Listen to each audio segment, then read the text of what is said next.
Welcome back to Peking University MOOC Bioinformatics Introduction and Methods. I am Ge Gao from the Center for Bioinformatics, Peking University. Let's start this week's topic, reads mapping in deep sequencing data analysis. Starting from this week, we will begin our second session of this MOOC.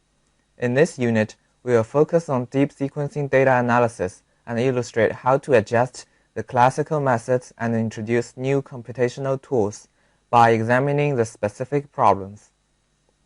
These adjustments and new tools will help to analyze and process the huge amount of next-generation sequencing data efficiently, facilitating solving the biological problems. Specifically, in this and next weeks, we will introduce DNA data analysis methods for genome resequencing. We will introduce the analysis methods for deep sequencing of each topic first. Then, we will discuss how to use the results produced by these methods to explore the biological problems further. We hope you can understand not only the basic ideas, but also the usages of these tools, so that you can use them better. Therefore, our TAs and other students from our lab will film special videos for the basic usage and ideas of common tools involved in each unit.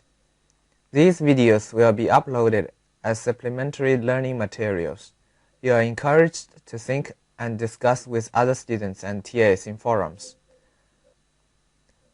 Now let's begin the first unit of this week, from sequencing to NGS. As mentioned in Unit 1, the genome is merely a series of 4 letters, A, T, C, and G, yet contains the genetic information of the life. After the importance of DNA has been realized in the early 20th century, people have been using sequencing, i.e., to get the exact sequence of a DNA molecule, as one of the important methods to understand the life. However, the nucleotide sequencing method had not been able to be applied on a large scale until 1977, when the English biochemist Frederick Sanger developed such a method. Due to this contribution, he also shared with Walter Gilbert the Nobel Prize in Chemistry in 1980. It had also made a solid foundation for the completion of human genome draft in the 20th century.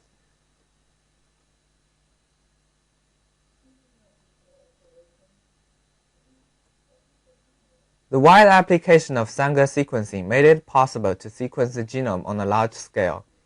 The sequencing technique has been developing rapidly in the 21st century, marked by the 454 technology being established in 2005. The next generation sequencing technology stepped into life science. Nowadays, there are about 1,000 NGS sequencers in over 100 research institutes and companies all over the world. They are applied widely in the research, teaching, and application of various fields such as biology, medical science, and agricultural science. Compared with the classical Sanger sequencing, the next generation sequencing technique can generate more reads. Thus, it is also called as deep sequencing. We will switch between the two words next-generation sequencing and deep sequencing in later units depending on the context. On the other hand, the next-generation sequencing produces reads that are shorter but also subject to a higher error rate on average compared to Sanger sequencing. The downstream bioinformatics analysis are thus met with a bigger challenge. In order to make it easier to understand, Yao He, one of our TAs, has filmed a supplementary video for this unit. This video explains the specific parameters and usage of related sequencers. You can watch it if you are interested. The data generated by these sequencers are often stored in the FASTQ format, except for the solid sequences made by the ABI.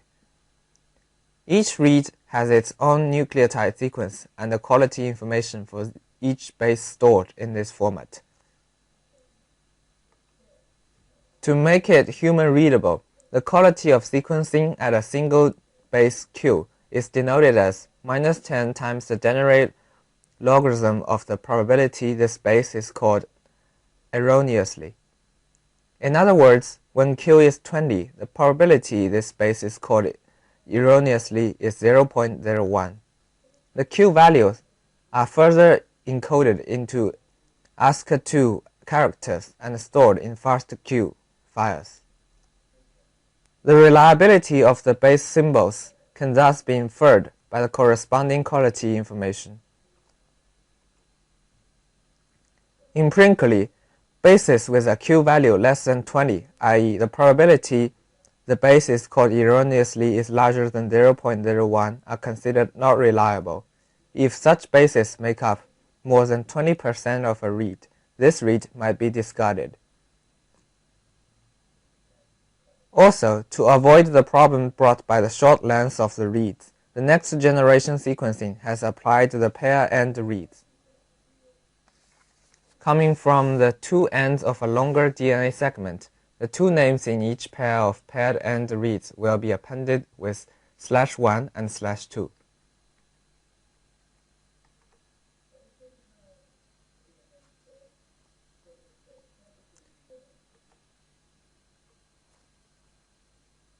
The emergence of next-generation sequencing has driven the research in related fields considerably. Currently, in addition to genome DNA sequencing, the NGS is also used to study the epigenetic modification, the transcriptome, the protein-DNA interaction, and many other important biological problems. We can discover the genetic variations between different individuals by mapping the reads from the individual genome to the reference genome. Associating the variation with specific phenotypic variations, we can run the association study to study the genetic basis of phenotypic variations.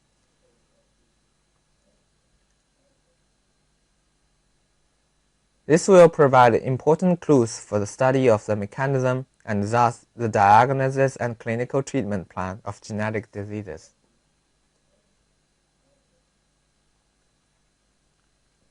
RNA-seq is a deep sequencing technique used to study transcriptome. This technique could sequence all the transcripts expressed in cells systematically.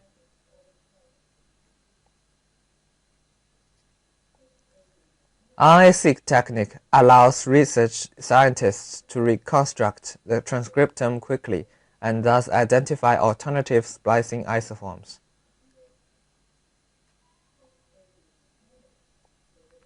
This can hardly be done by traditional techniques such as microarray technique. Besides, we can estimate the expression level of each locus by summarizing the number of mapped reads for that locus. To estimate the expression level of genes, analyze differential expression, cluster, and find genes related to particular biology process. Similar to RNA-seq, ChIP-seq is another technique that utilizes deep sequencing to study transcriptional regulation.